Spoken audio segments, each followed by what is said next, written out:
Nah, kata para ulama, kalau kita memang tidak bisa menolak, dalam pengertian kita agak berat untuk beramar ma'ruf nahi mungkar, begitu. Diterima makan halal, nggak ada masalah. Nggak ada masalah, ya dimakan saja.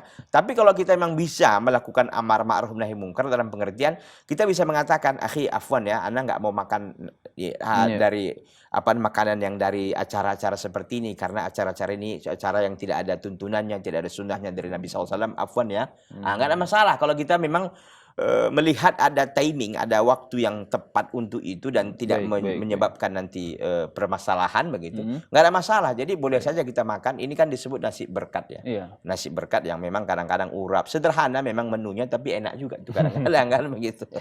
Yang jelas kalau itu ya kalau dia ingin beramar ma'ruf nahi mungkar boleh, tapi kalau memang nggak bisa ya dimakan halal, nggak ada masalah. Wallahu ta'ala.